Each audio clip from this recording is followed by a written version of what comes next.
butuh dokumentasi berkualitas untuk acara Anda. Hubungi kami, Aswahyudi TV 16 untuk jasa rekam, syuting dan fotografi berbagai acara. Kami rekam, syuting, fotografi pertandingan tenis meja, badminton, tenis lapangan, dan pertandingan lainnya. Acara pernikahan, prosesi adat pernikahan, hitanan, acara hari besar, dan lain-lain. Temukan kami di Instagram dan WhatsApp dan abadikan setiap momen berharga Anda bersama kami.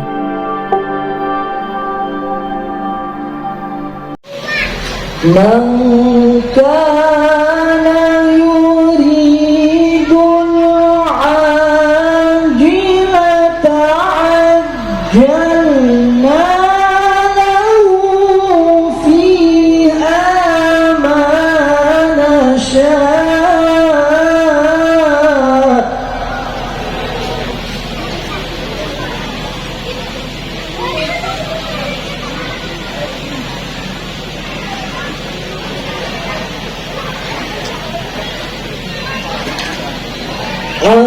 عجلنا لهم فيها ما نشاء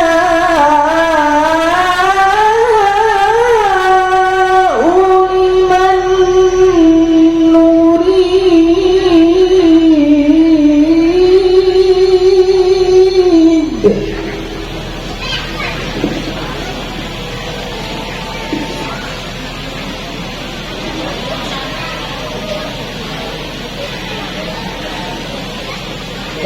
ثم جعلنا له جهنم يصلاها مذموما مدحورا.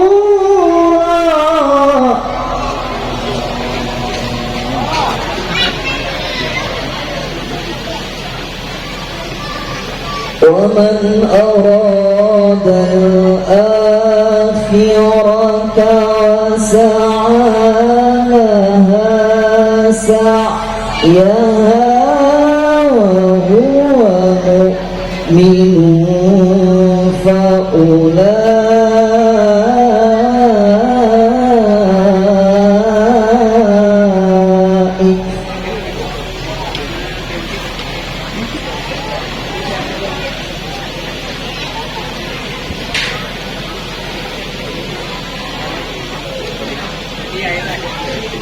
ومن أراد الآخرة وسعى لها سعيها وهو مؤمن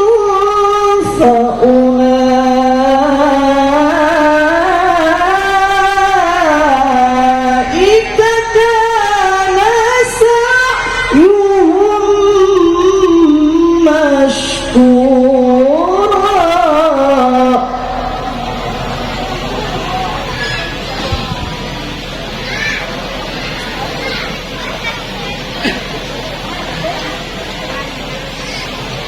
كلا نمد هؤلاء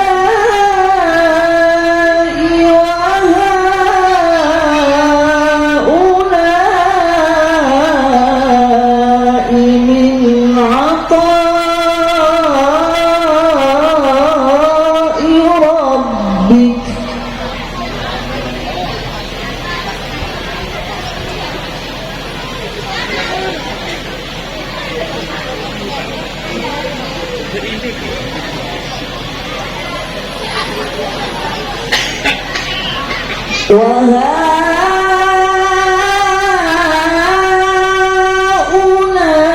وهؤلاء من عطاء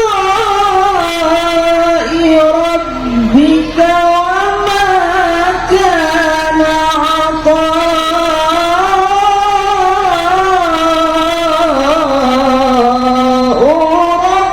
ربك محظورا.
والنجم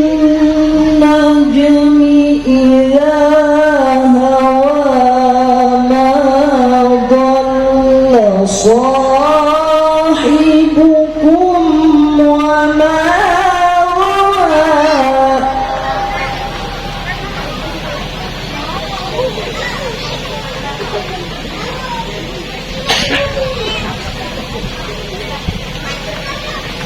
وما ينطق عن الهوى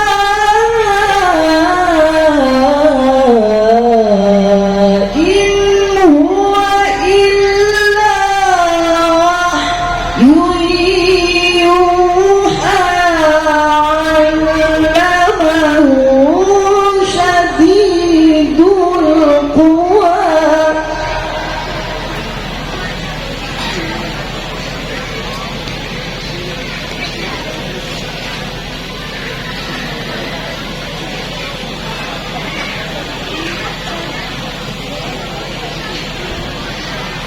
وما ينطق عن الهوى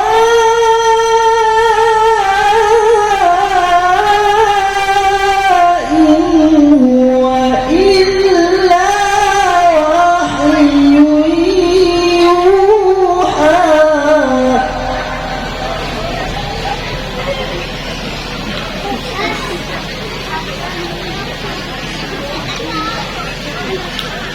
علمه شديد القوى ذو مرة فاستوى وهو بالأفق الأعلى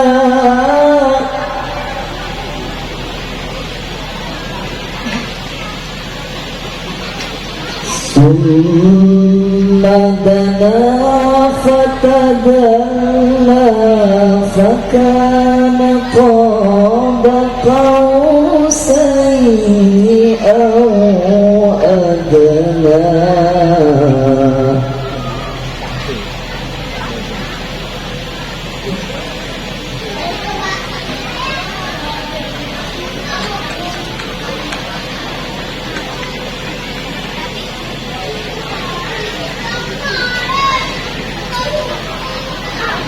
فكان قاب قوسين أو أدنى فأوحى إلى عبده ما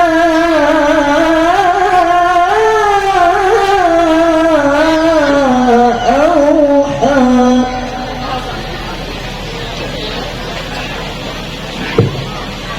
فأوحى إلى عبده ما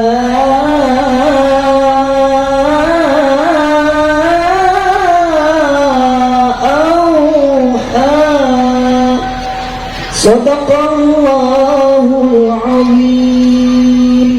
السلام عليكم ورحمة الله وبركاته. Waalaikumsalam warahmatullahi wabarakatuh. Allahumma rahmatna bil Quran. Maha suci Allah atas segala firman-Nya. Kami sampaikan terima kasih. Hadirin warahmatullahi wabarakatuh. Bismillahirrahmanirrahim. Alhamdulillahirabbil alamin. Wassalatu wassalamu ala asrafil anbiya'i wal mursalin Sayyidina wa habibina wa syafi'ina wa maulana Muhammad wa ala alihi wa ashabihi ajma'in. Subhanaka la ilma lana illa ma 'allamtana innaka antal alimul hakim. La haula wa la quwwata illa billahil aliyyil azim. Amma ba'du. Para alim ulama yang saya muliakan, para habaib yang saya muliakan, seluruh pejabat-pejabat pemerintah, dalam ini Bapak Bupati dan yang mewakili yang saya muliakan, hadirin dan hadirat sekalian yang berbahagia, seluruh tokoh-tokoh masyarakat, para ulama, pengasuh pondok-pondok pesantren di Ketapang ini yang saya muliakan. Wabil khusus kepada Al-Mukarram Kiai Haji Musti selaku pengasuh pondok pesantren Ar-Rahmaniyah. Terlebih dahulu saya menyampaikan ucapan terima kasih. Terima kasih atas baktinya kepada bangsa. Terima kasih atas baktinya kepada negara. Terima kasih atas baktinya kepada agama melalui jalur pendidikan agama untuk menciptakan putra-putra bangsa yang beriman dan yang bertakwa kepada Allah Subhanahu wa Ta'ala, yang akan mengisi kemerdekaan Republik ini, supaya negara kesatuan Republik Indonesia ini diisi oleh manusia-manusia yang beriman kepada Allah, diisi oleh orang-orang yang bertakwa kepada Allah. Jangan sampai negara ini diisi oleh pengkhianat-pengkhianat bangsa. Ini suatu pekerjaan yang luar biasa, karena yang dikelola oleh pondok pesantren itu adalah barang yang tidak kelihatan. Kita mengelola cara berpikir, kita mengelola mental, kita mengelola jiwanya manusia ini.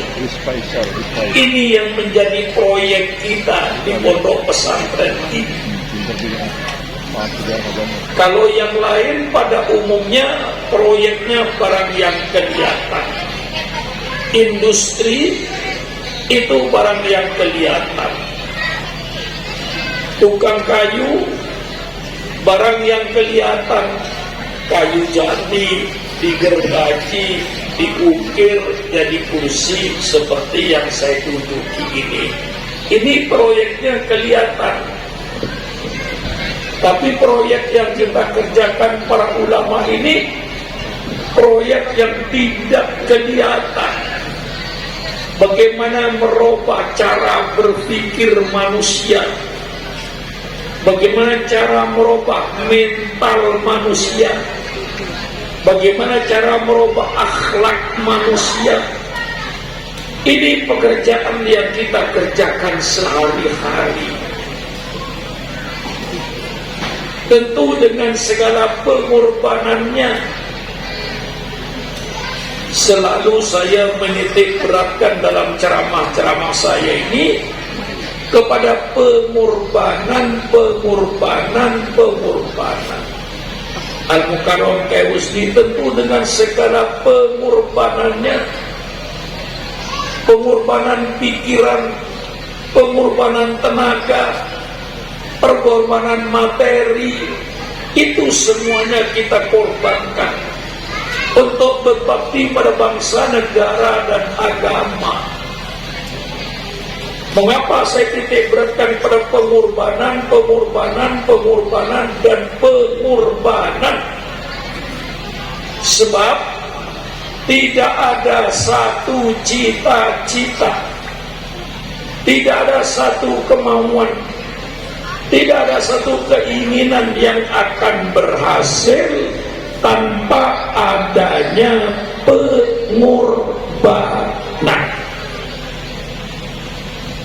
Ini sudah pasti. Negara Kesatuan Republik Indonesia ini merdeka bukan hadiah dari Belanda. Negara Kesatuan Republik Indonesia berdiri bukan hadiah dari Jepang. Negara Kesatuan Republik Indonesia berdiri di atas aliran darah bangsa Indonesia. Negara Kesatuan Republik Indonesia berdiri di atas aliran air mata rakyat Indonesia. Berapa juta wanita yang jadi janda, berapa juta anak yang menjadi yatim karena bapaknya gugur dalam medan pertempuran melawan Belanda dan Jepang. Ini pengorbanan, belum pengorbanan materinya. Ini pengorbanan jiwa. Alhamdulillah kita hidup di negara kesatuan Republik Indonesia ini tidak seperti di jalur Gaza di Palestina. Kita hanya dituntut untuk berkorban harta. Ini yang selalu saya titik beratkan. Di dalam Al-Quran Allah Subhanahu wa Ta'ala berfirman, wajahidu bi amwalikum wa anfusikum. Berjuanglah kau di jalan Allah dengan hartamu. Kalau terpaksa dibutuhkan, dengan jiwamu. Alhamdulillah, insya Allah di Indonesia tidak perlu berkorban jiwa, cukup mengorbankan sebagian hartanya. Ini yang selalu saya gembar-gemborkan, supaya pemimpin-pemimpin Islam yang ada di sini pemimpin yang kuat, pemimpin yang kokoh. Supaya kokoh maka dananya harus cukup. Berapa tokoh-tokoh Islam mencari dana kepada Yahudi, akhirnya otak kiainya diatur oleh Yahudi. Nah, ini yang sangat berbahaya. Jadi tokoh Islam tidak punya dana, tidak punya apa-apa, mau berjuang apa? Akhirnya mencari dana. Yang punya dana itu di dunia internasional ini Yahudi. Kasihan kalau tokoh Islam ini sampai minta-minta kepada Yahudi. Nanti otaknya akan diatur oleh Yahudi. Oleh sebab itu saya mengajak umat Islam se-Indonesia, setiap umat Islam, supaya berpikir saya wajib membiayai Islam, saya wajib membiayai Islam. Pondok pesantren subur, masjid-masjid subur, majelis-majelis taklim subur, majelis zikir subur, sholawatan subur. Ini semuanya perlu pengorbanan.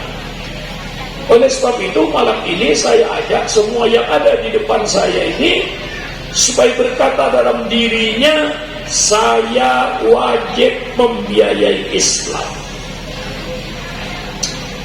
Hormatilah apa yang dihormati oleh Allah, muliakan apa yang dimuliakan oleh Allah. Kalau ini menjadi orang yang mulia, kita semuanya tahu bahwa hari Jumat hari yang dimuliakan oleh Allah. Inna yaumal jum'ati sayyidul ayyam. Hari Jumat yang dimulai oleh Allah. Mari kita hormati hari Jumat untuk selalu mengeluarkan dana atau bantuan atau biaya Islam pada hari Jumat. Minimal saya anjurkan kepada seluruh umat Islam di Ketapang ini, khususnya yang merokok, tolong para perokok-perokok ini kalau hari Jumat berhenti merokok. Hormati hari Jumat. Hari ini hari Jumat saya tidak merokok. Besok Sabtu merokok, Minggu merokok, Senin merokok, Selasa merokok, Rabu merokok, Kamis merokok, hari Jumat berhenti merokok. Uang rokoknya berikan kepada masjid, berikan kepada majelis taklim, berikan kepada pesantren. Harga rokok katakan 30.000, berhenti merokok hari Sabtu, 10.000 untuk masjid, 10.000 untuk pesantren, 10.000 untuk majelis taklim, sehingga di Ketapang nanti masjidnya hidup, majelis taklimnya hidup, majelis zikirnya hidup, yasinannya hidup, Islam hidup. Ini yang saya harapkan, agar generasi kita nanti tidak menjadi korban orang-orang sebelum kita sudah berkorban. Alhamdulillah kita tidak jadi korban. Sekarang kita dituntut untuk berkorban. Untuk siapa kita berkorban? Untuk anak cucu kita supaya tidak jadi korban. Hai umat Islam di Ketapang, kalau Anda memasukkan duit ke termul masjid 1.000, Anda jangan merasa beramal. Anda menghina agamanya sendiri, tidak menghargai agamanya. Mau masuk surga duit 1.000 yang tidak ada artinya. Anak kita dikasih 2.000 mau sekolah pasti tidak mau. Mari kita berkorban, sisihkan sebagian harta kita. Ya Allah, Alhamdulillah, ya Allah, Kau jadikan bumi Indonesia bumi yang kaya raya. Mungkin tidak ada negara seperti Indonesia kekayaannya. Apa yang tidak ada? Besinya ada, timahnya ada, batu baranya ada, emasnya ada, tembaganya ada, peraknya ada. Subhanallah, subhanallah. Tanahnya subur, tumbuh-tumbuhannya tumbuh dengan subur. Air hujan turun dari langit. Alhamdulillah, nikmat Allah sangat-sangat besar kepada bangsa Indonesia. Satu-satunya negara, Bapak Wakil Bupati, yang tidak mungkin diembargo, hanya Indonesia sedunia ini. Mau diembargo apa? Mau diembargo beras, kami punya beras. Mau diembargo jagung, kami punya jagung. Mau diembargo bensin, kami punya bensin. Mau diembargo ikan, insya Allah di Laut Jawa masih bertonton ikan tongkol belum kita tangkap. Mau diapakan? Mau embargo Indonesia? Yang mengembargo akan rugi. Indonesia tetap subur dan makmur, tidak mungkin diembargo oleh siapapun saja. Satu-satunya negara, Republik Indonesia, yang tidak bisa diembargo ekonominya. Kalau Anda mau embargo ekonomi mobil, misalnya, bukan kami yang rugi, Jepang yang menangis. Kalau mau embargo dari kendaraan, persilakan embargo. Nah, disinilah saudara-saudara, la in syakartum la azidannakum wa la in kafartum inna adzabi lasyadid. Allah menjanjikan jika kalian bersyukur atas nikmat yang Allah berikan, maka akan tambah nikmat itu. Masya Allah, subhanallah, nikmat Allah yang begitu besar. Sisihkan sebagian harta yang Allah berikan untuk membela agama Allah, untuk membiayai agama Allah. Mari agama Allah kita biayai, supaya agama Allah ini tumbuh subur di Indonesia ini. Ini selalu ajakan saya kepada umat Islam untuk berkorban. dalam hadis Rasulullah sallallahu alaihi wasallam, al-kayyisu man dana nafsahu wa amila lima ba'dal maut. Saya terjemahkan dari Faisal dengan terjemahan ekstrim. Al-kayyisu, orang-orang yang berotak. Mestinya orang-orang yang bijaksana, orang-orang yang berakal. Saya terjemah orang-orang yang berotak. Siapa orang yang berotak itu? Orang yang berotak, orang yang sudah menggadaikan dirinya kepada Allah, siap jiwanya untuk membela agama Allah. Wa amila lima ba'dal maut, dan dia berbuat untuk nanti setelah mati.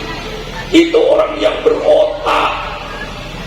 Orang yang tidak berotak, orang yang hanya mencari dunia untuk kepentingan dunia, untuk hidup, membangun istana yang mewah dengan mobil yang mewah. Dia berbuat hanya untuk kepentingan dunia saja. Itu orang yang tidak berotak. Orang yang berotak siapa? Orang yang berbuat untuk kepentingan dunianya, tapi tidak lupa berbuat untuk nanti setelah saya mati. Apa artinya, Bu? Ibu dengan segala kemewahan tidak akan lebih dari 70 tahun, tidak akan lebih dari 80 tahun. Setelah ibu pasti masuk ke kuburan. Pada saat di kuburan, siapa yang akan membela? Suami tidak membela, anak tidak membela, istri tidak membela. Disitulah yang akan membela, yang ibu akan tersenyum di liang kubur karena amal solehnya. Maka ibu setiap belanja tiap hari, sisa belanjanya letakkan di kotak. Hari ini ada sisa 5.000, letakkan di kotak. Besok ada 5.000, letakkan di kotak. 7 hari akan ada duit 35.000.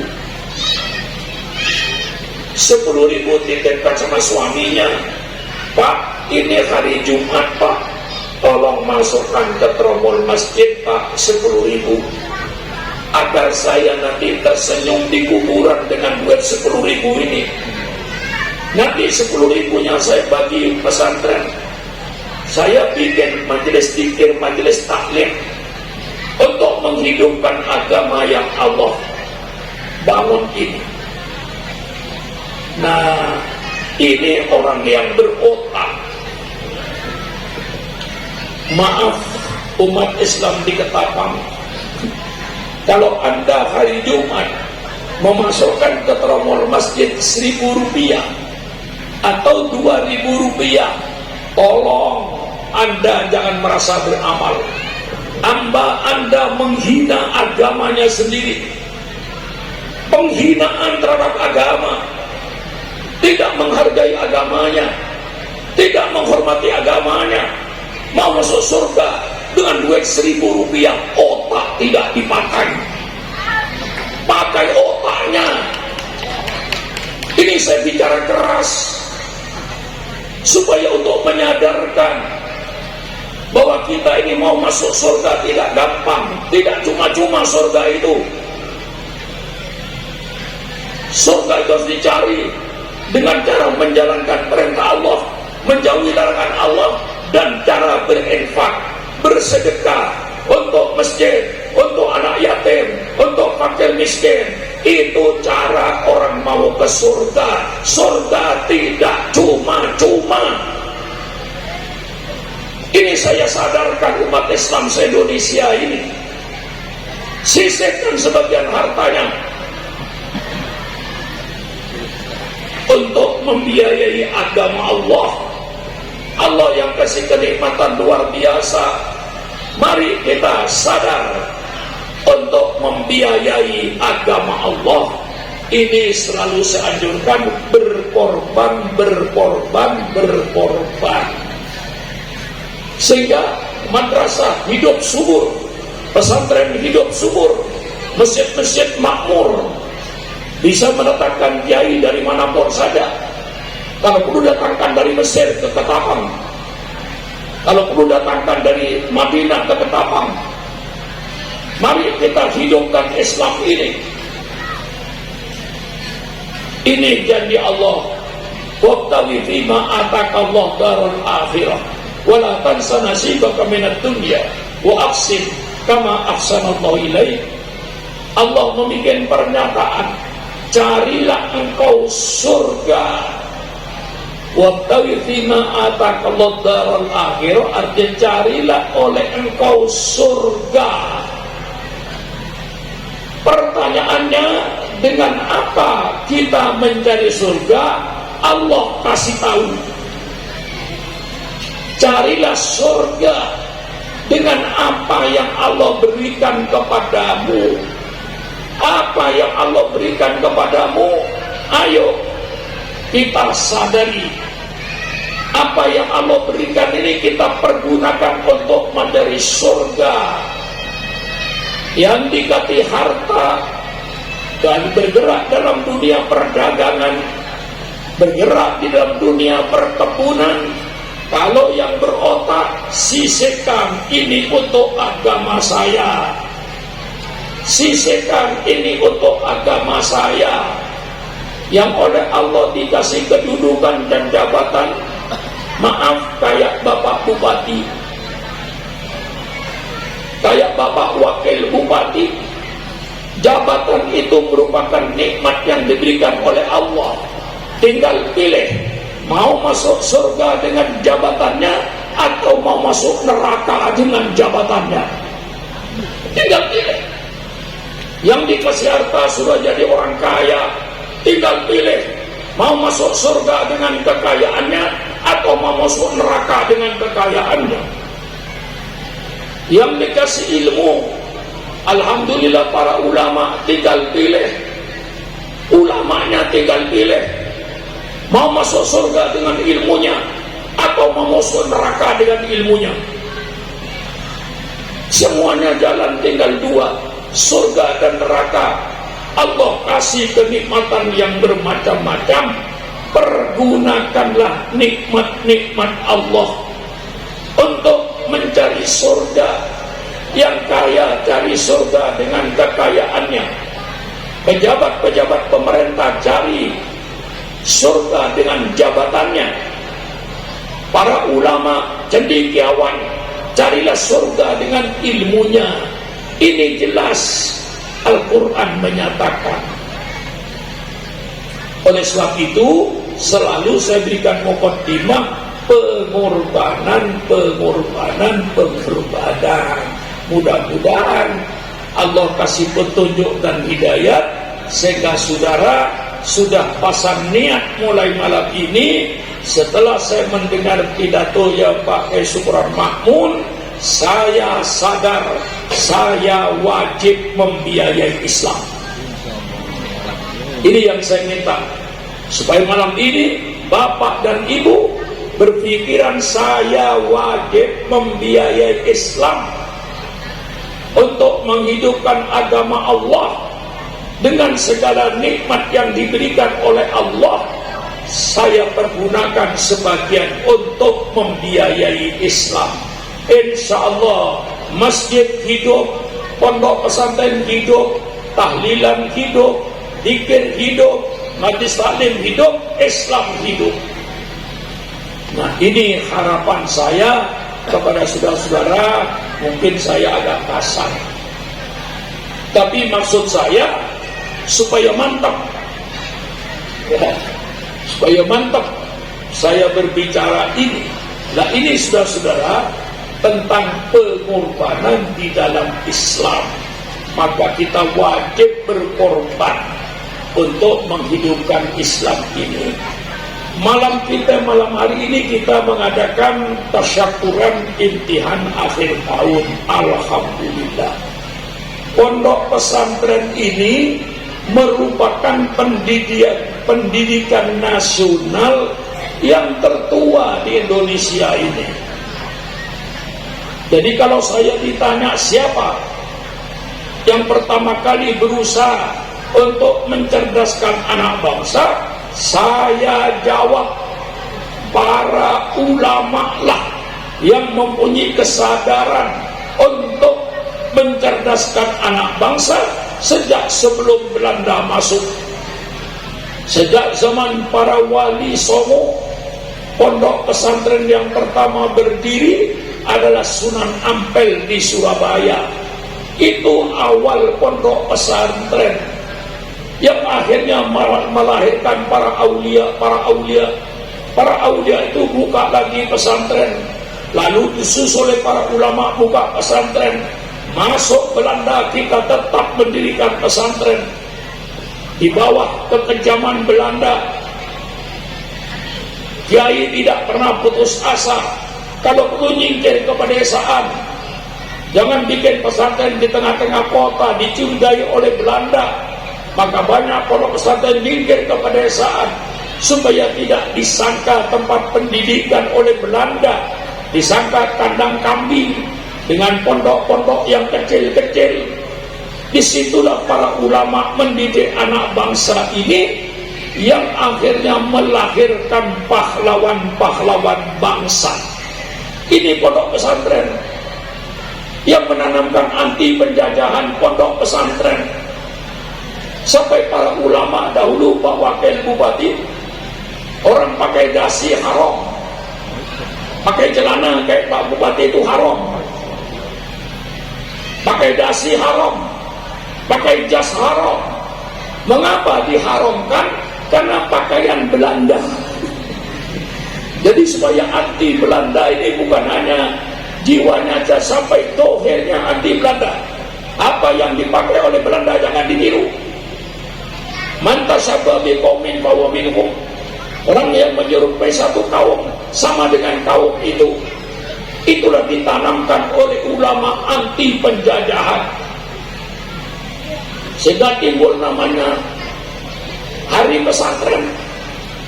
Karena itu komando daripada Hadrat Syekh Hasyim Asy'ari melawan Belanda. Ketika Belanda mau mengulang lagi dengan Inggris datang ke Surabaya dengan senjata yang lengkap, dengan persiapan yang lengkap untuk kembali menduduki Indonesia, ulama memberikan fatwa bahwa membela negara, membela bangsa itu termasuk jihad fisabilillah. Sehingga para santri keluar di Jawa Timur untuk melawan Belanda. Akhirnya Belanda dipukul mundur, dijadikan hari santri. Ini jelas pendidikan pondok pesantren sudah melahirkan pahlawan-pahlawan bangsa yang ditulis dengan tinta emas. Siapa Pangeran Diponegoro itu? Lahir dari pesantren. Siapa Imam Bonjol itu? Siapa Sultan Hasanuddin itu? Siapa Tengku Umar itu? Siapa Cut Nyatin itu? Masih banyak lagi deretan-deretan dari tokoh-tokoh Muhammadiyah, tokoh-tokoh NU yang oleh pemerintah ditulis sebagai pahlawan nasional. Ini pondok pesantren, pendidikan nasional yang tertua, yang sudah ratusan tahun. Lain dengan pendidikan sekarang SD, TK, SMP, SMA, perguruan tinggi. Ini tumbuh setelah negara merdeka, setelah enak. Tapi pesantren berdiri di bawah tekanan penjajahan, di bawah kekejaman penjajahan. Itulah ulama merasakan dengan pembangunan pondok pesantren itu. Alhamdulillah sampai sekarang satu-satunya pendidikan di Indonesia yang tidak terkontaminasi dengan peradaban barat. Kenapa? Kita tetap mempertahankan peradaban Islam. Nabi Muhammad SAW datang untuk merubah peradaban manusia. Nabi Muhammad datang tidak membawa agama baru. Nabi Muhammad itu menyelesaikan pembangunan agama Islam yang sudah dibangun oleh 24 Rasul. Nabi Muhammad sebagai Nabi yang ke-25. Jadi kalau saudara ditanya siapa yang membangun Islam, jawaban yang benar, yang membangun Islam 25 Rasul. Bukan Nabi Muhammad saja yang membangun Islam. Justru Nabi Muhammad cuma menyelesaikan pembangunan sudah dimulai sejak Nabi Adam. Nabi Adam mengajak umatnya beriman kepada Allah, sujud kepada Allah, bukan sujud kepada Nabi Adam. Dan Nabi Adam bersama-sama dengan umatnya sujud kepada Allah pencipta alam semesta. Agamanya Nabi Adam agama Islam. Allah hanya menurunkan satu agama, agama Islam saja, tidak menurunkan agama yang lain.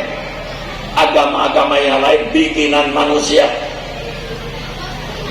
Nabi Nuh datang menyempurnakan agama Islam. Nabi Ibrahim datang menyempurnakan ajaran Islam. Nabi Musa datang tidak membawa agama baru. Nabi Musa datang menyempurnakan agama Islam dengan kitab Tauratnya. Datang Nabi Isa yang oleh saudara kita disebut Yesus Kristus. Kami sangat menghormati Nabi Isa sebagai Nabi, sebagai Rasul yang ke-24. Nabi Isa alaihissalam mengajak umatnya beriman kepada Allah, pencipta alam semesta, sujud kepada Allah, bukan sujud kepada Nabi Isa. Dan Nabi Isa bersama-sama dengan umatnya sujud kepada Allah. Datang Nabi Muhammad sallallahu alaihi wasallam tidak membawa agama baru, namun datang menyempurnakan, menyelesaikan pembangunan Islam ini. Kalau istilah orang pembangunan, Nabi datang finishing. Namun datang finishing, tidak membawa agama baru, menyempurnakan agama yang sudah dibangun oleh 24 Rasul. Itu yang membangun Islam. Nabi Muhammad menyelesaikan bangunan ini dengan datangnya Nabi Muhammad sallallahu alaihi wasallam. Pembangunan Islam selesai. Al-Quran diturunkan 30 juz. Al-Quran dijaga oleh Allah. Mengapa Allah menjaga Al-Quran? Karena Allah tidak menurunkan Nabi lagi setelah Nabi Muhammad. Bagi umat Islam Ahlus Sunnah wal Jamaah tidak perlu gelisah. Di Jember ada Nabi, di Jombang ada Nabi, di Jakarta ada ngaku Nabi, di Pakistan ada ngaku Nabi. Orang ahli sunnah wal jamaah tidak usah gelisah, tidak ada Nabi setelah Nabi Muhammad. Itulah sebabnya Al-Quran dijaga oleh Allah langsung. Kitab-kitab yang lain dicabut oleh Allah, ditarik ke langit. Saudara mencari kitab Taurat yang asli ke pojokan bumi gak bakalan ketemu. Saudara mencari kitab Injil yang asli menurut Al-Quran, cari di pojokan tidak bakalan ketemu. Yang ketemu sekarang kitab yang ditulis oleh manusia. Kalau saudara kita gereja berpaham bahwa Injil yang ada itu asli, persilahkan, kita hormati. Tetapi kita tidak. Kita tahu ini Injil namanya Injil Matius. Yang menulis jelas namanya Matius. Ini Injil namanya Injil Markus. Siapa yang menulis? Markus. Ini Injil Yahya. Siapa yang menulis? Yahya. Ini Injil Lukas. Siapa yang nulis? Orang, namanya Lukas. 4 Injil itu redaksinya tidak sama, susunannya pun tidak sama. Kalau sudah kita orang gereja berkata ini asli, persilahkan, itu kadang kita hormati. Tapi kita tidak.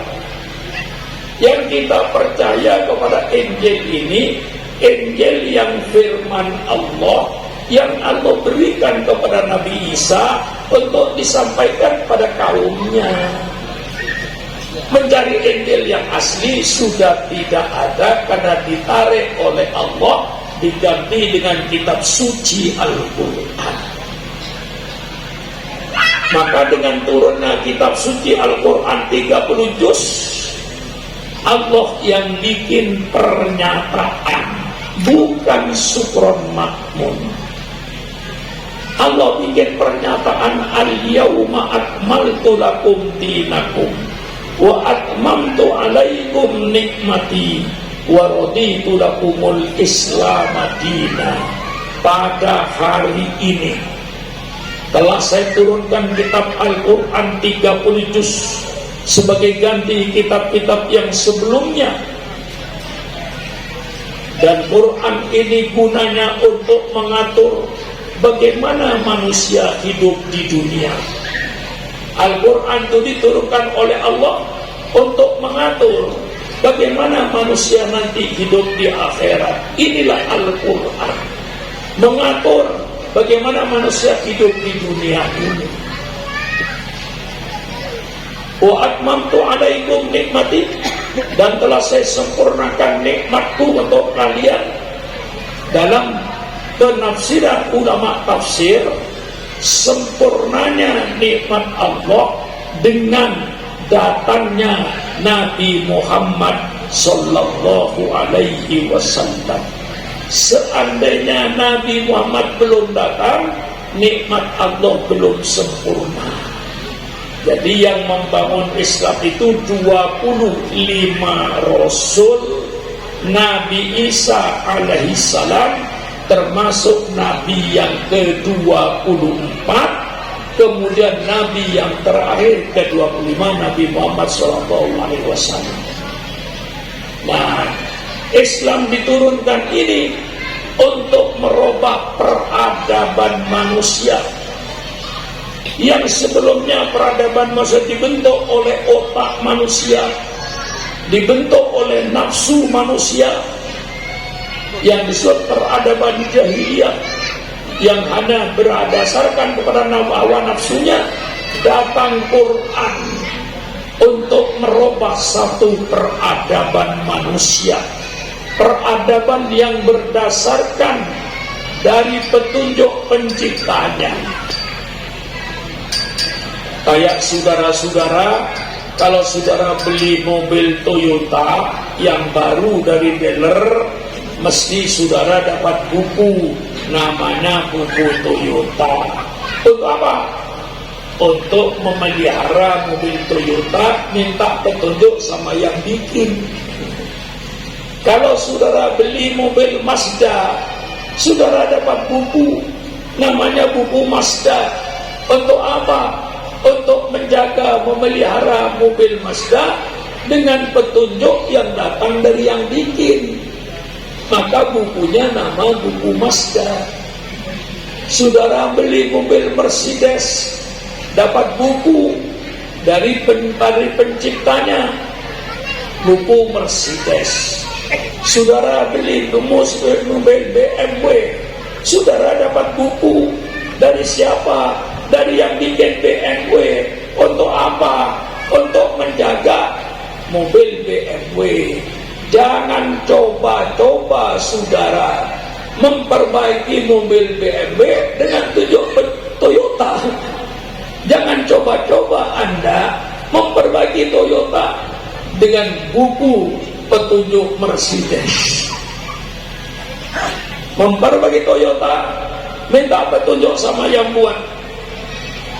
Allah Subhanahu wa Ta'ala menciptakan langit dan bumi, kemudian Allah ciptakan manusianya, Allah ciptakan bukunya yang namanya Al-Quran. Untuk apa Al-Quran?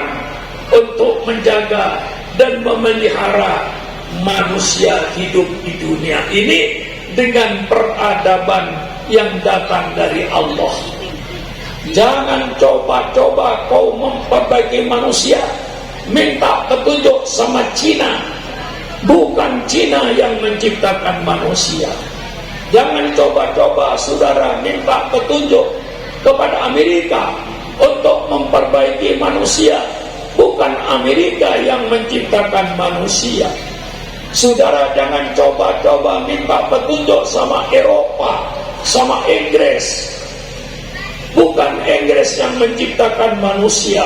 Kalau sudah merasa bahwa saudara diciptakan oleh Allah, tidak ada jalan lain untuk memperbaiki manusia, kembali kepada yang menciptakan manusia.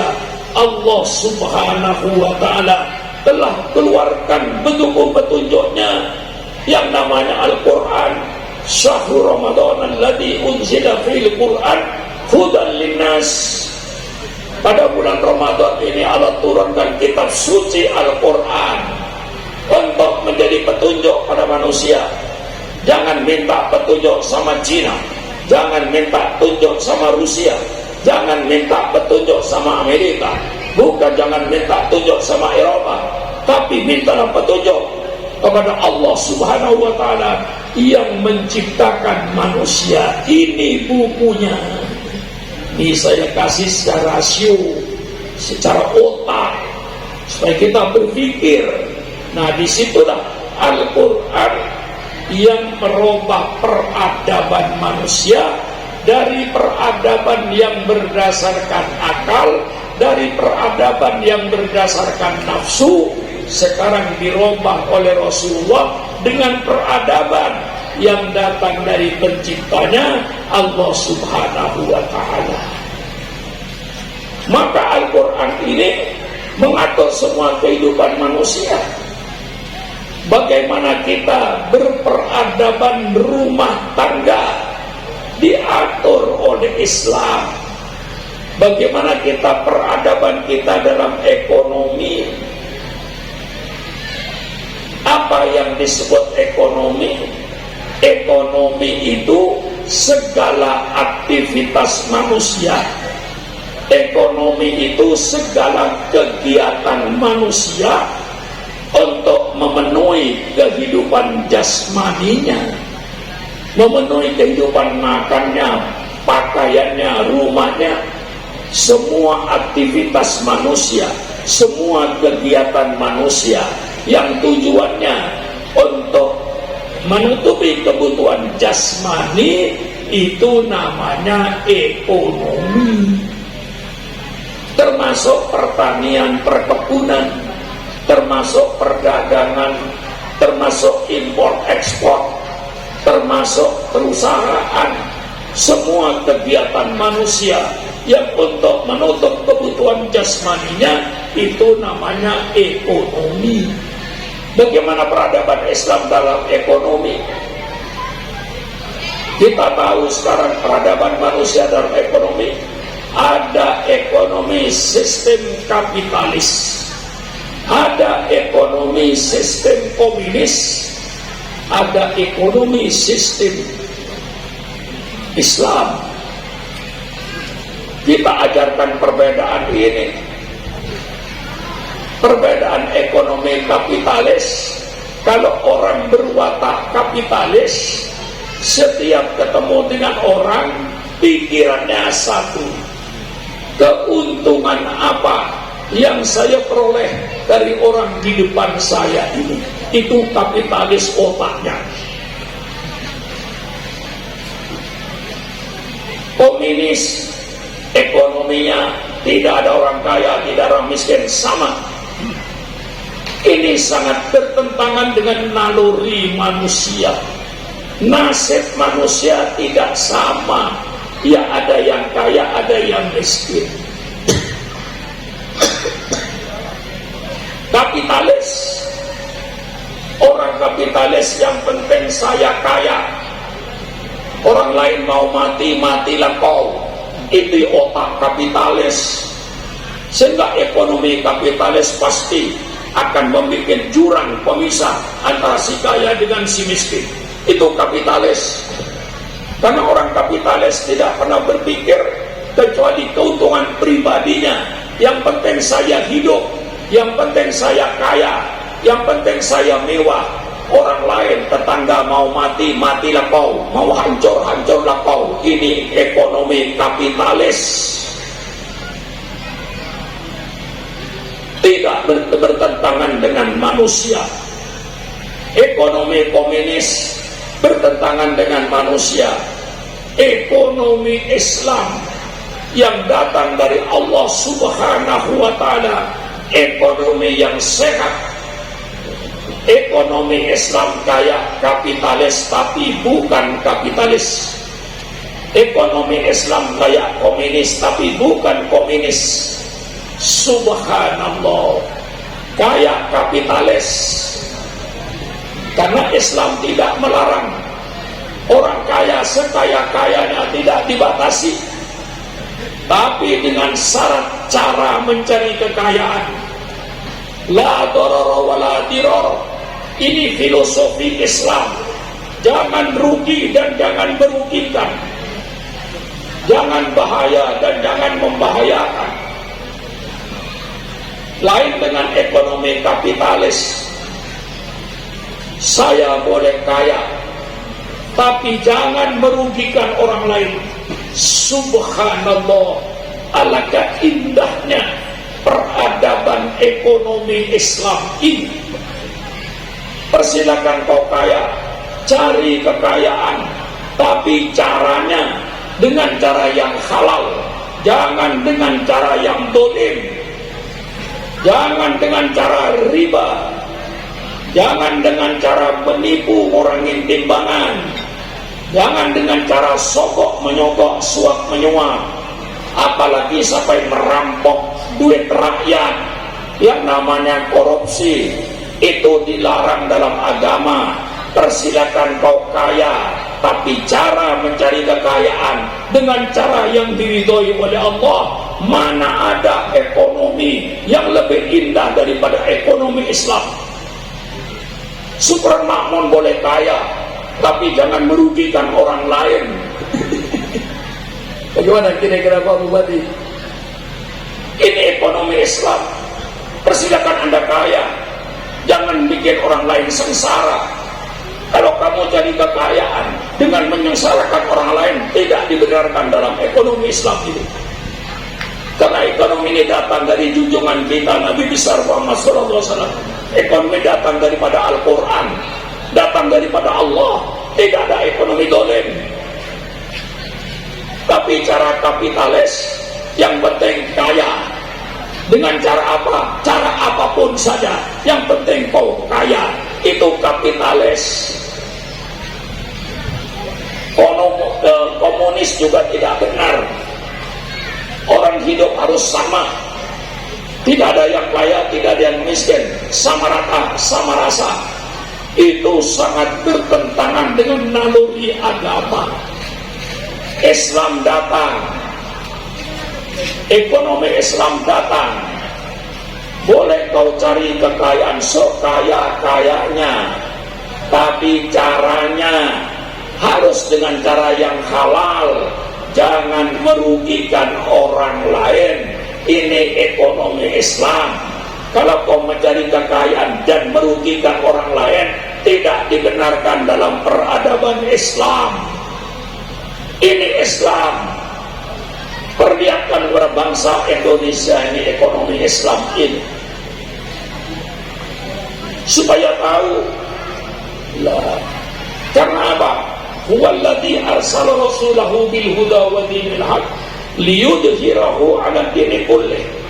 Dialah Allah yang mengutus utusannya dengan petunjuk, dengan agama yang benar, liyudhhirahu, agar kau perlihatkan peradaban Islam ini pada bangsa Indonesia. Saya selaku kiai akan memperlihatkan peradaban Islam ini pada bangsa Indonesia. Bangsa Indonesia mau makai, alhamdulillah. Tidak mau makai, syukur makmum, tidak punya hak untuk memaksakan kehendak. Bangsa Indonesia mau makai, alhamdulillah. Tidak mau makai pun, syukur makmum, alhamdulillah. Saya sudah menyampaikan, ini kewajiban saya. Wa ma alaina illal balaul mubin. Kewajiban saya hanya menyampaikan. Tidak bisa saya memaksa bangsa Indonesia untuk memakai syariat Islam. Kita negara republik, negara demokrasi. Saya hanya punya kewajiban, ini ekonomi Islam. Tidak membatasi kekayaan, tapi yang dibatasi cara mencari kekayaan. Setelah kaya, subhanallah, tidak ada ekonomi seindah ekonomi Islam. Setelah kaya, lihat tetangganya makan apa tidak, lihat anak yatim, lihat janda-janda yang miskin. Bagi kekayaanmu itu keluarkan zakatnya, keluarkan sedekahnya. Untuk siapa? Untuk janda-janda tua yang tidak punya ekonomi, untuk anak yatim, untuk fakir miskin, untuk pembangunan masjid, untuk pembangunan madrasah.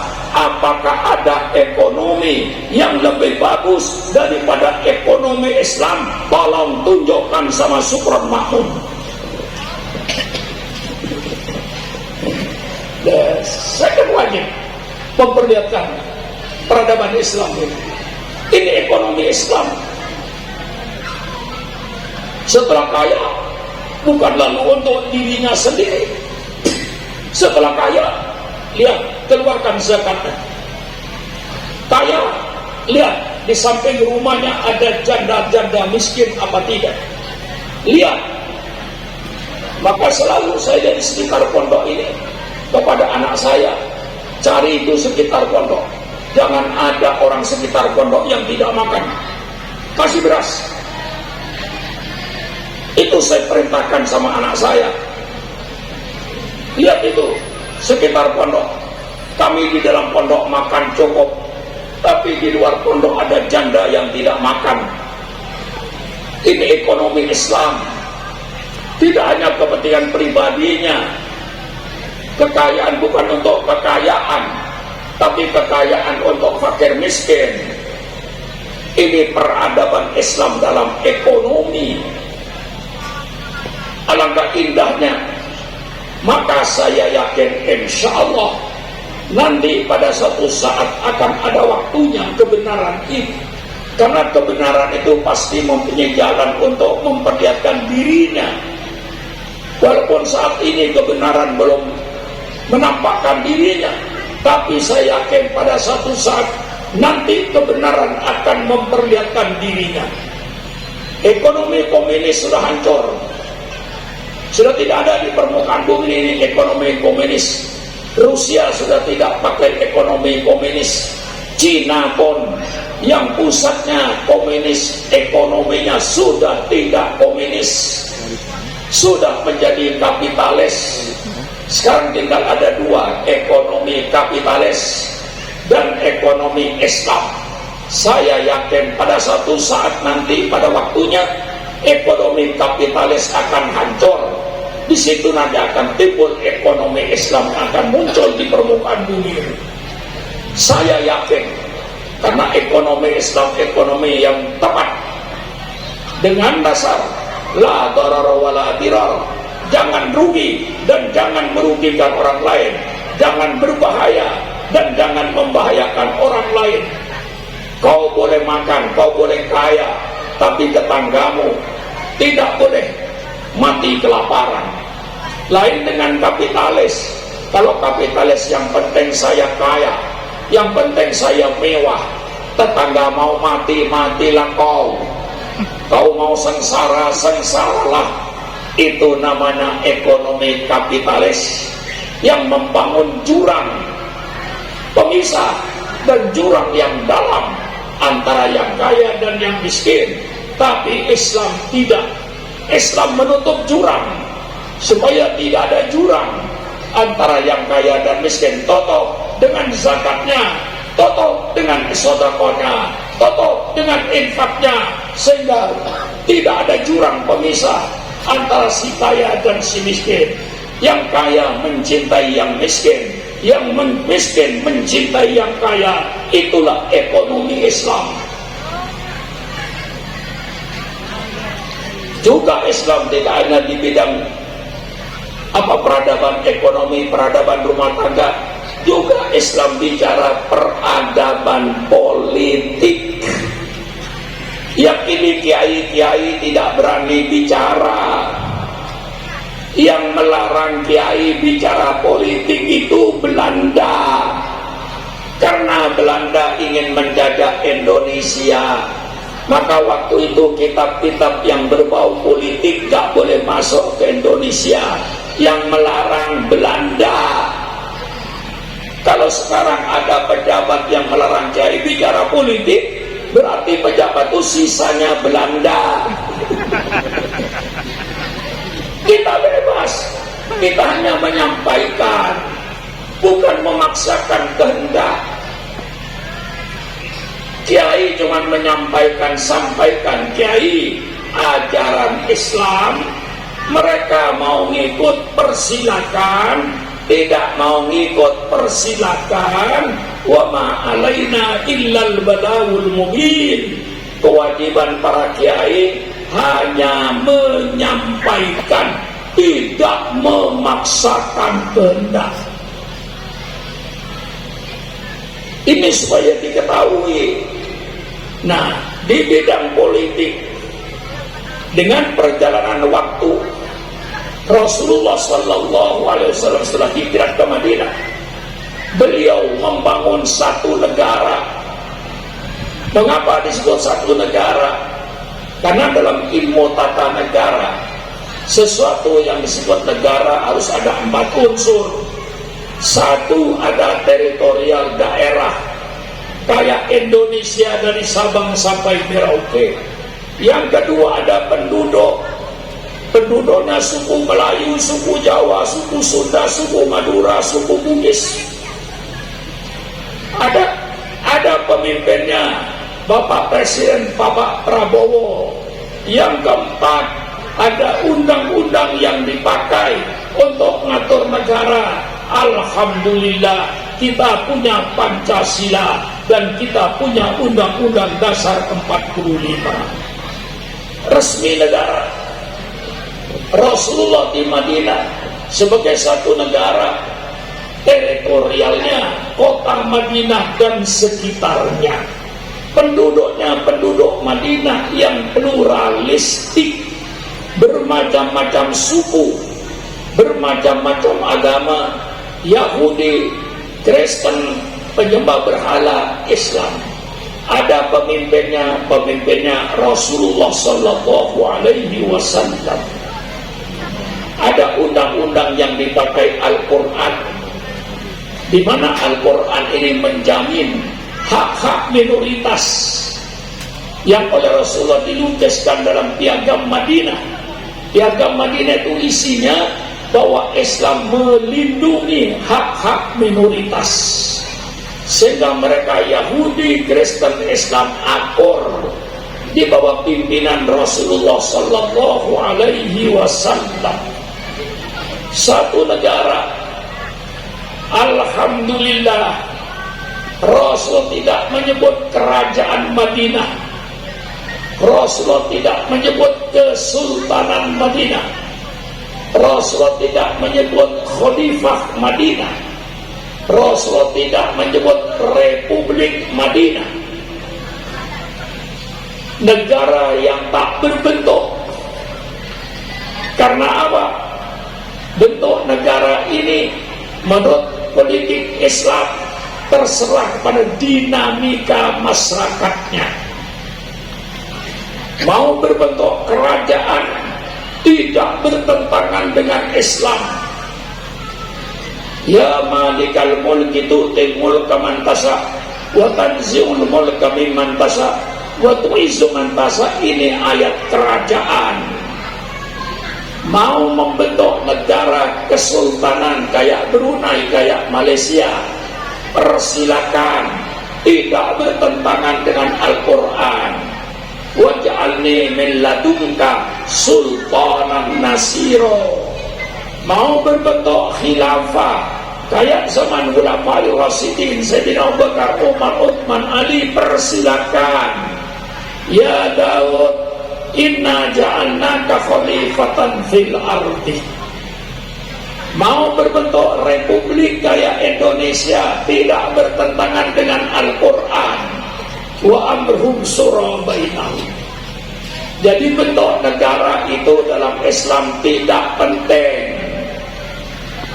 Bukan Supramakmun yang bicara, Al-Quran. Bentuk negara tidak penting. Yang penting bukan bentuk negaranya, yang penting isi negaranya. Nah, inilah botol. Mau berbentuk kayak apa saja persilakan. Mau botol panjang boleh, botol bulat boleh. Mau cangkir kayak apapun bentuk cangkirnya persilakan. Yang penting bukan bentuk cangkirnya, yang penting bukan bentuk gelasnya, yang penting isinya. Nah, ini politik Islam. Mau bikin negara bentuk kerajaan persilakan kata Quran. Mau bentuk kesultanan persilakan, mau bentuk khilafah persilakan, mau bentuk republik persilakan, bebas bentuk negara. Tapi yang penting isinya negara ini. Bentuk gelas tidak penting, tapi yang penting isinya gelas ini. Subhanallah, subhanallah. Isinya apa? Mau bentuk kerajaan kayak Saudi Arabia, dipimpin oleh Raja Salman, persilakan. Tidak bertentangan dengan Islam, asal jalankan perintah Allah, jauhi larangan Allah. Mau bentuk kesultanan kayak Brunei, kayak Malaysia, persilakan. Tidak bertentangan dengan Quran. Yang penting perintah Allah jalankan, larangan Allah jauhi. Mau bentuk republik kayak kita yang dipimpin oleh Bapak Prabowo, persilakan. Yang penting isinya negara itu. Isinya apa? Jalankan perintah Allah, jauhi larangan Allah. Subhanallah, alangkah lenturnya politik Islam ini. Jadi negara berbentuk apapun saja, tidak ada yang bertentangan dengan Quran. Di Quran semuanya ada. Bentuk khalifah, ya Daud, inna ja'alnaka khalifatan fil ardi, ada. Mau bentuk kerajaan ada, mau bentuk republik ada. Yang penting isinya. Yang kedua, menurut politik Islam, yang namanya raja, yang namanya sultan, yang namanya khilafah, yang namanya presiden, itu sebenarnya sama. Mereka itu pemimpin negara. Maka yang penting bukan soal negaranya, sifatnya pemimpin negara menurut politik Islam. Persilakan pemimpinnya raja, tapi rajanya bersifat sidik, raja yang jujur, bukan raja pembohong. Rajanya bersifat amanah, bukan pengkhianat.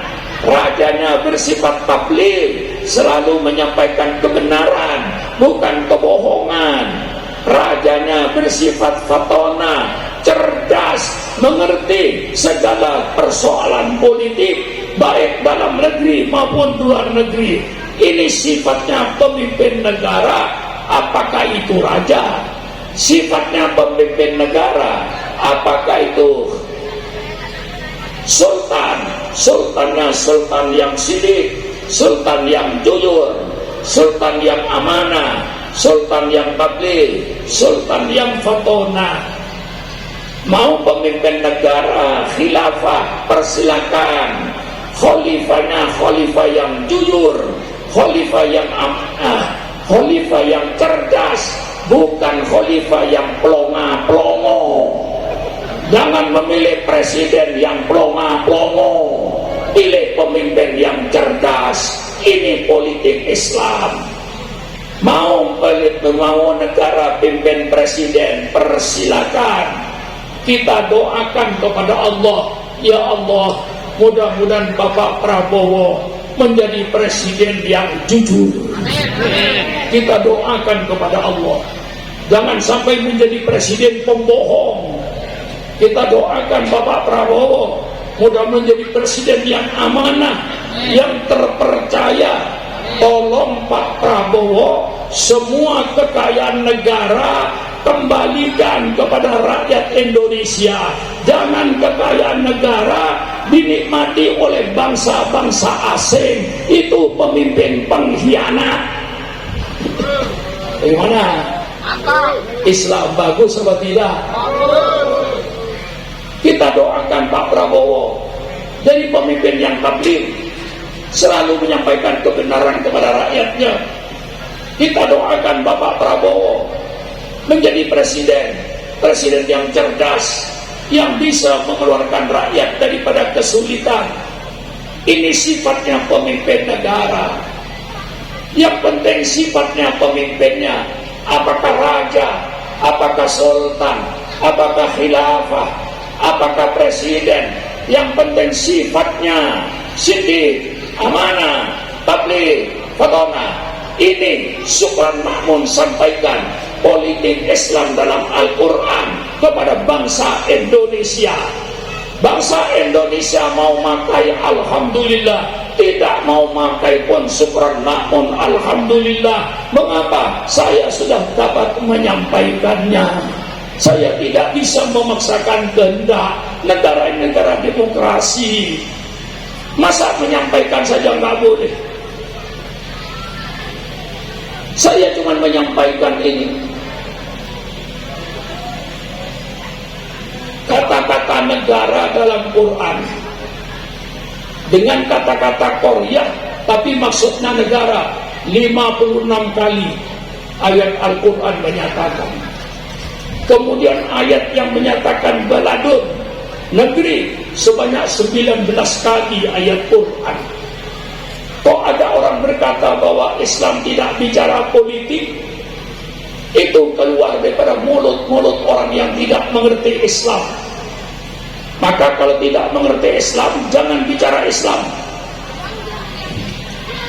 Semuanya berbicara baldatun thayyibatun wa rabbun ghafur. Negara yang adil dan makmur, negara yang sejahtera. Bupati bicara baldatun thayyibatun wa rabbun ghafur. Gubernur bicara baldatun thayyibatun wa rabbun ghafur. Menteri berbicara baldatun thayyibatun wa rabbun ghafur. Anggota DPR berbicara baldatun thayyibatun wa rabbun ghafur. Dari mana Anda mendapatkan kata-kata itu? Dari Al-Quran. Berarti Al-Quran itu bicara soal politik. Banyak di dalam Al-Quran soal politik ini. Lau anna ahlal qura amanu wattaqu lafatahna alaihim barakatim minas sama'i wal ardh. Ini ayat politik.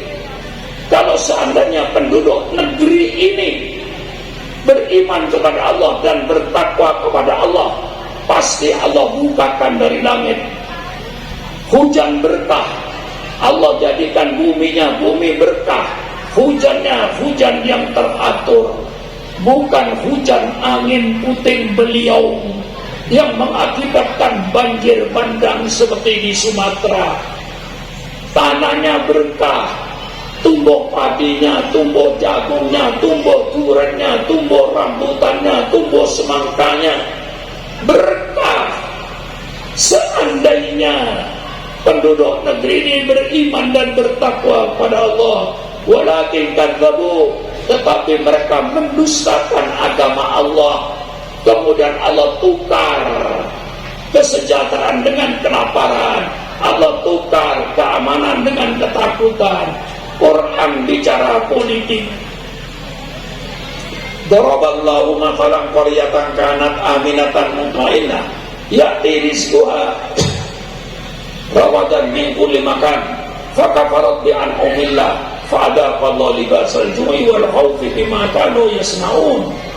Allah berikan contoh satu negeri yang subur makmur, rezekinya datang dari segala penjuru, kemudian mereka kafir terhadap Allah. Kemudian Allah tukar kesejahteraannya dengan kemiskinan. Allah tukar keamanannya dengan ketakutan. Ini Quran bicara politik. 56 ayat politik, 19 ayat politik, cuman beda kata. Ini Al-Quran. Nah, maka saya tunjukkan tadi politik Al-Quran. Tentang bentuk negara tidak penting. Yang penting isinya, yang penting sifat-sifat pemimpin negara. Apakah itu raja, apakah itu khalifah, apakah itu sultan, apakah itu presiden. Yang penting sifat-sifatnya. Siddiq, amanah, tabligh, fatona. Subhanallah. Maka saya Pak Wakil Bupati sangat fanatik dengan Islam. Tapi bagaimanapun fanatiknya saya dengan Islam, Islam menyuruh toleransi. Walaupun kita fanatik dengan Islam, tapi kita wajib toleransi. Inilah ajaran Islam. Semua agama itu benar menurut pemeluknya masing-masing. Tapi jangan dipaksakan kita untuk membenarkan semua agama. Itu tidak benar. Semua agama benar menurut pemeluknya masing-masing. Nah, yang sekarang ini kadang-kadang ini mau diselewengkan dengan ajaran-ajaran yang datang dari Barat. Termasuk pertama ajaran liberalisme. Liberalisme itu timbul karena mereka trauma dengan agama mereka. Baca secara peradaban Barat. Di situ nanti Anda akan tahu mengapa timbul liberalisme. Liberalisme itu bahasa Inggris. Bahasa Indonesia, kebebasan adalah hak asasi manusia. Seorang tokoh liberal dalam bukunya menyatakan bahwa liberalisme ini tujuannya untuk membebaskan manusia dari asuhan agama. Jadi kalau liberalisme ini tujuannya untuk membebaskan asuhan agama, berarti liberalisme ini satu-satunya cara di Indonesia untuk membinatangkan bangsa Indonesia. Dengan liberalisme ini akan mengayamkan bangsa Indonesia, akan mengkambingkan bangsa Indonesia, akan mengkebokan bangsa Indonesia. Dan ini agak berhasil. Nyatanya ada kumpul kebo itu akibat daripada liberalisme. Timbul ajaran lagi sekularisme, bahwa agama tidak mengurusi dunia. Agama hanya berada di masjid, sujud, zikir, tahlilan, marhabanan, bungkus berkah, pulang. Di luar masjid tidak ada agama. Ekonomi diatur oleh otak manusia, politik diatur oleh otak manusia. Ini pendapat yang sangat tidak benar. Islam datang justru mengatur semua kehidupan manusia diatur oleh Islam. Bagaimana kau hidup di dunia diatur oleh Islam. Dan insya Allah peraturannya indah. Di dalam politik Islam mempunyai cara untuk menuju kepada negara baldatun thayyibatun wa rabbun ghafur, negara yang sejahtera, negara yang hidup aman dan tentram. Islam mempunyai 4 pilar. Saya baca dalam sejarahnya Umar ibn Abdul Aziz, pertama kali bernegara itu politik dalam Islam, pertama kali dasarnya musyawarah. Nabi Muhammad yang Nabi, Nabi Muhammad yang Rasul, oleh Allah diperintahkan, ya Muhammad wasawirhum fil amri, engkau wajib musyawarah Muhammad, walaupun kau Nabi, walaupun kau Rasul, apalagi pemimpin negara yang bukan Nabi dan bukan Rasul, yang Rasul pun diperintahkan musyawarah. Jangan ada keputusan pribadi raja, jangan ada keputusan pribadi sultan, jangan ada perurat pribadi khalifah, jangan ada keputusan pribadi presiden. Semua keputusan harus berdasarkan musyawarah. Ini Islam. Karena keputusan pribadi itu membuka pintu untuk masuk kepada pemerintahan otoriter, kepada pemerintahan diktator. Dan itu terbukti di Indonesia. Bung Karno sebagai presiden, adanya Kepres, adanya peraturan presiden, ini yang menjadikan dia menjadi diktator. Dalam Islam tidak ada keputusan pribadi, semua keputusan harus berdasarkan musyawarah. Raja bermusyawarah, khalifah bermusyawarah, sultan bermusyawarah, presiden bermusyawarah. Ini dasar utama untuk menuju baldatun thayyibatun wa rabbun ghafur. Yang kedua, untuk menuju baldatun thayyibatun wa rabbun ghafur, mudah-mudahan konsep ini dipakai oleh pemerintah. Apa kata Al-Quran? Bukan Sukran Makmun. Al-Quran, innallaha ya'murukum an tu'addul amanata ila ahliha.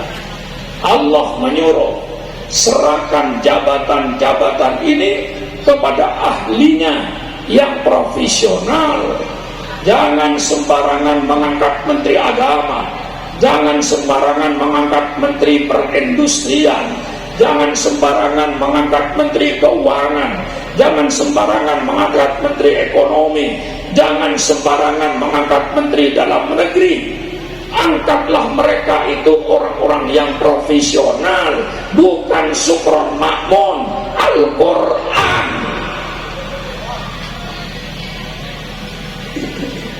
Kaget saudara, baru kali ini barangkali melihat kiai bicara politik. Ini Islam. Jangan sembarangan ngangkat ketua RT, jangan sembarangan ngangkat ketua RW, jangan sembarangan mengangkat camat, jangan sembarangan mengangkat wali kota, jangan sembarangan mengangkat bupati, jangan sembarangan mengangkat gubernur, jangan sembarangan mengangkat presiden, jangan sembarangan mengangkat menteri, jangan sembarangan mengangkat anggota DPR, jangan sembarangan mengangkat pejabat-pejabat negara. Angkatlah mereka yang profesional. Innallaha ya'murukum an tu'addul amanah ila ahliha. Ini Quran, maka tidak dikasih tahu. Jangan mengangkat pejabat karena balas jasa. Ini kadang-kadang yang paling berkhianat. Karena ketika pemilihan umum membela Sukron Makmun, habis-habisan setelah Sukron Makmun jadi pemimpin, saya angkat jadi menteri walaupun goblok. Ini yang berbahaya. Islam melarang semacam itu. Pejabat-pejabat harus profesional. Islam. Yang kedua, dalam tata negara Islam, untuk menuju kepada baldatun thayyibatun wa rabbun ghafur, wa idza hakamtum bainan nas an tahkumu bil adli. Kalau kau menetapkan hukum di antara manusia, tetapkan hukum yang adil, jangan tebang pilih. Semua manusia depan hukum sama, presiden pun boleh masuk penjara. Tidak membedakan hukum, siapapun yang melanggar depan hukum sama.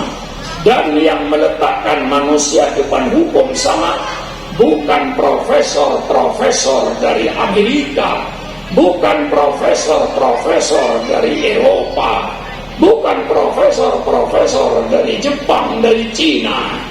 Yang meletakkan manusia depan hukum sama junjungan kita, Nabi besar Muhammad sallallahu alaihi wasallam. Persilakan Kiai buka kitab Riyadhus Shalihin. Di situ ada golongan Al-Mahzumiyah, golongan bangsawan yang nyolong, kemudian harus dihukum potong tangan. Tokoh-tokoh Quraisy bingung, masa anaknya orang gede mau dipotong tangannya. Kemudian Usama bin Zaid disuruh menghadap pada Rasulullah.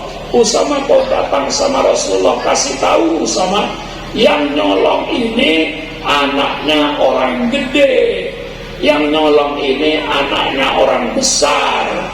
Tanyakan sama Rasulullah, apakah ada hukuman selain potong tangan? Usama menyampaikan pada Rasulullah. Rasulullah berdiri, lalu Rasulullah bersabda, ya Usama, qad halaka man kana qablakum. Wahai Usama, sudah hancur negara-negara sebelum kalian dahulu, sudah hancur bangsa-bangsa sebelum kalian dahulu. Mengapa bangsa itu hancur? Idza saraqa fihim as-syarifu tarakuhu. Kalau yang nyolong orang gede, dia biarkan, bahkan dilindungi, ditaruh di rumahnya, kadang-kadang ditaruh di hotel-hotel supaya polisi tidak bisa nangkap. Betul Pak polisi? Betul. Saya tahu orang yang disembunyikan di rumahnya, disembunyikan di hotel-hotel itu. Maka mudah-mudahan pidato saya malam ini didengar oleh Jaksa Agung, didengar oleh Mahkamah Agung, didengar oleh Bapak Kapolri, bahwa hancurnya satu negara tidak saraka fi masyarifu taraku. Kalau yang nyolong orang gede, orang besar, dia biarkan, bahkan dilindungi. Wa idza taraka fi al-dhaifu aqamul had. Tapi kalau yang nyolong rakyat kecil, maling ayam, semuanya teriak, tegakkan hukum untuk maling ayam. Tapi untuk koruptor kelas kakap tetap bisa tidur di hotel. Ini hadis dalam kitab Riyadhus Shalihin. Nah, maka harus adil.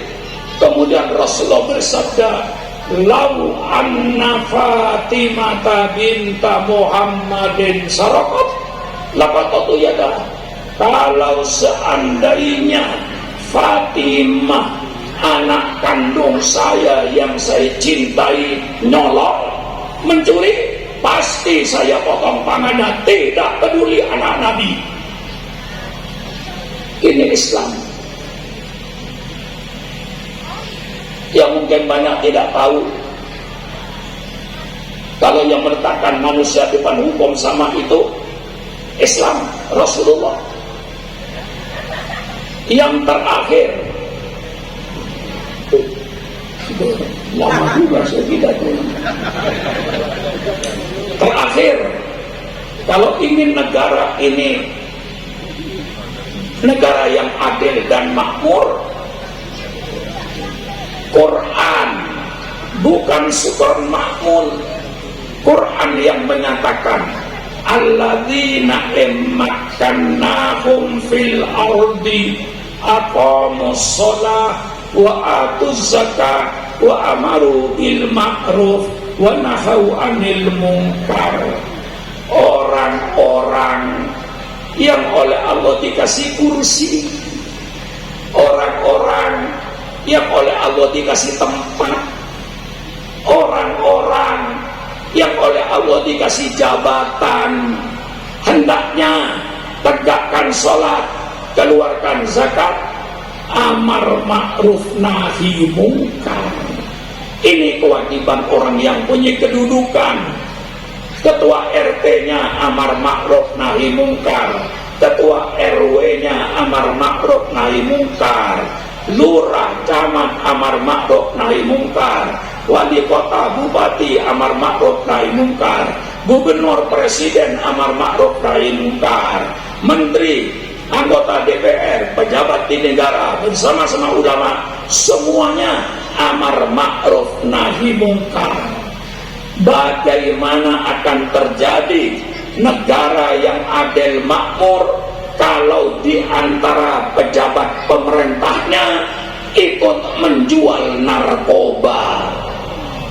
Bagaimana akan terjadi negara subur makmur, aman sentosa kalau di antara pejabatnya membekingin penjudian, membekingin pelacuran, membekingin minuman keras? Hancurlah negara ini. Ini saya menyampaikan Al-Quran. Umpama dipergunakan oleh pemerintah, alhamdulillah. Tidak dipergunakan, Syukur Makmun sudah menyampaikan. Kewajiban saya cuman menyampaikan. Innal huda hudallah. Adapun hidayat itu Allah yang punya. Di antara saudara yang mendengarkan pidato saya, yang dapat hidayat pasti insya Allah nganggu-nganggu. Yang tidak mendapat hidayat tentu geleng-geleng. Cuma itu aja. Saya cuma menyampaikan. Ya sekarang tolong menyampaikan saja, apa tidak boleh? Menyampaikan saja. Bukan saya memaksa supaya Indonesia pakai syariat Islam, tidak. Terserah pemerintah, cuman ini dalam agama Islam. Alangkah indahnya kalau kita memakai politik kayak Al-Quran ini. Itu menurut pendapat saya. Kalau menurut pendapat Anda, tata negara yang datang dari Amerika yang bagus, ya persilakan. Tata negara yang datang dari Eropa yang bagus, persilakan. Tata negara yang datang dari Cina yang bagus, persilakan. Tapi saya akan berkata, ayo adakan diskusi bersama. Di mana di antara tata negara ini yang paling bagus? Apa tata negara Amerika? Apa tata negara Eropa? Apa tata negara Asia? Apa tata negara Al-Quran? Ayo musyawarah dengan saya. Saya siap untuk membela Al-Quran karena saya yakin insya Allah apa yang saya sampaikan itu benar. Saya kira cukup sekian saja apa yang saya sampaikan. Mudah-mudahan menambah ilmu saudara, menambah wawasan saudara dalam pemahaman agama Islam ini. Yang perlu dijaga toleransi antar umat beragama. Kita saling hormat menghormati, saling harga menghargai antar umat beragama. Tapi bukan berarti membenarkan semua agama. Paham ini? Paham ini? Membenarkan semua agama, saudara murtad. Dan ini sekarang yang sedang digarap di Indonesia, pemurtadan.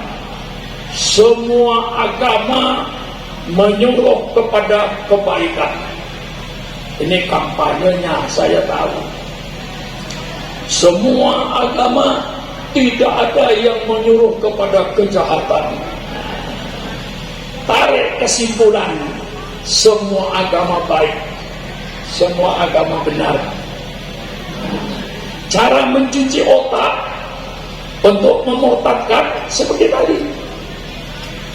Semua agama nyuruh pada kebaikan. Tidak ada agama yang nyuruh pada kejahatan. Semua agama baik. Semua agama benar. Cuci lagi otaknya. Semua umat beragama, agama apapun saja, tujuannya ke surga. Semua agama. Tidak ada yang tujuannya ke neraka. Semua agama tujuannya ke surga. Tarik kesimpulan, semua umat beragama masuk surga. Akhirnya apa yang terjadi? Bagi anak muda yang sholat subuh masuk surga, surganya sama. Yang tidak sholat subuh masuk surga juga, surganya sama. Milih yang mana? Jujur aja. Yang sholat subuh masuk surga, yang tidak sholat subuh masuk surga, surganya sama. Milih yang mana? Hah? Milih sholat subuh? Goblok. Goblok. Yang milih yang tidak sholat subuh. Nanti bulan suci Ramadan, yang puasa Ramadan masuk surga, yang tidak puasa Ramadan masuk surga juga, surganya sama. Milih yang mana? Milih yang tidak puasa.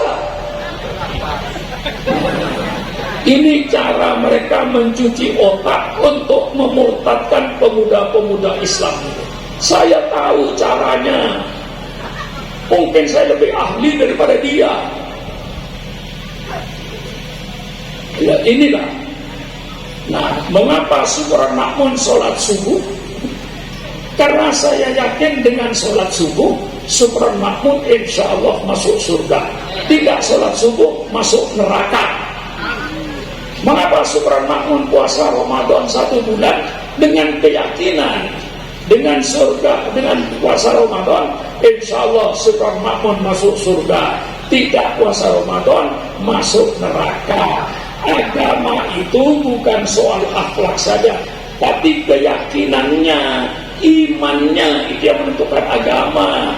Beriman kepada Allah pencipta alam semesta, bukan beriman kepada yang lain. Lah ini agama. Kalau soal akhlak tidak usah pakai agama. Kalau otaknya sehat, pasti berkata ngerampok itu tidak baik. Siapapun biar perampok, biar perampok tanyakan kepada perampok itu, hai perampok, ngerampok itu bagus atau tidak? Pasti jawabannya tidak bagus. Orang yang nyopet di pasar-pasar, kalau ditanya bagaimana nyopet seandainya Anda yang kecopetan, nyopet bagus, pasti tukang copet berkata nyopet itu tidak bagus.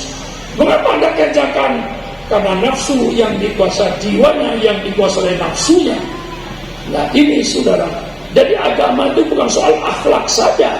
Ya akhlak, tapi bukan akhlak saja. Agama itu keyakinan kepada Allah Subhanahu wa Ta'ala, itu intinya. Maka saudara, dalam toleransi antar agama, saling jaga, saling menghormati. Orang Kristen ke gereja jangan diganggu, kita hormati. Orang Islam ke masjid juga orang gereja menghormati. Kita hidup rukun, hidup damai bersama-sama di dalam negara kesatuan Republik Indonesia ini. Ini dari saya, kurang lebihnya saya minta maaf. Wallahul muwaffiq ila aqwamit thoriq. Wassalamualaikum warahmatullahi wabarakatuh.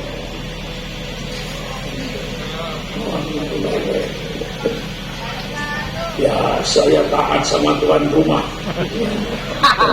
Madhab saya nih, Pak Wakil Bupati, Pak Polisi, madhab saya madhab Syafi'i. Kata Imam Syafi'i, tamu itu harus nurut sama tuan rumah. Jadi saya nurut, suruh ceramah nurut, suruh doa ya nurut. Mari kita baca Fatihah. Mudah-mudahan para ulama, guru-guru kita, keluarga-keluarga kita yang telah dipanggil oleh Allah, mudah-mudahan Allah menerima amal soleh mereka. Mudah-mudahan Allah mengampuni dosa-dosa mereka. Mudah-mudahan kita yang dipanjangkan umur selalu mendapat taufik, mendapat hidayah dari Allah Subhanahu wa taala, dimudahkan segala urusan kita, termasuk urusan pondok pesantren yang kita adakan peringatan malam ini. Mudah-mudahan menjadi pondok pesantren yang berkah, bermanfaat kepada bangsa dan negara. Al-Fatihah biniyatil qabul wa tamami kulli su'lin wa ma'mun wa ala kulli niyatin salihah wa ila hadratin nabiyil mustafa Muhammadin sallallahu alaihi wasallam. Al-Fatihah. A'udzu billahi minasyaitonir rajim. Bismillahirrahmanirrahim. Alhamdulillahirabbil alamin. Ar-Rahmanir Rahim. Maliki yaumiddin. Iyyaka na'budu wa iyyaka nasta'in. Ihdinas siratal mustaqim. Siratal ladzina an'amta 'alaihim ghairil maghdubi 'alaihim waladdallin. Amin. Allahumma bihaqqil Fatihah wa bi sirril Fatihah wa bi karomatil Fatihah wa bi barakatil Fatihah wa bi jahi man unzila lil Fatihah ya farijal ham ya kasifal gham ya man li 'abdihi yaghfir wa yarham. Allahumma lakal hamdu syukra wa lakal mannu fadla wa anta rabbuna haqqan wa nahnu 'abiduka riqa wa anta lam tazal bidzalika ahla. Allahumma ya muyassira kulli asir wa ya jabira kulli kasir wa ya sahiba kulli farid wa ya mawliya kulli fakir wa ya muqawwiya kulli dhaif wa ya ma'mana kulli khaif. Yassir alaina kulla asir fataysirul asir alaika yasir ya man la yahtaju lal bayani wat tafsir. Hajatuna ilaika kathir wa anta alimul basir. Allahumma sahhil umurana wa umur man yuhibbuna wa umur man yusa'iduna wa umur man yahdumuna wa umur man dakhala baitana wa umur muslimina wal muslimat wal mu'minina wal mu'minat al ahya'i minhum wal amwat. Allahumma atina fid dunya hasanah wa fil akhirati hasanah wa qina adzabannar. Subhana rabbika rabbil izzati amma yasifun wa salamun alal mursalin walhamdulillahi rabbil alamin.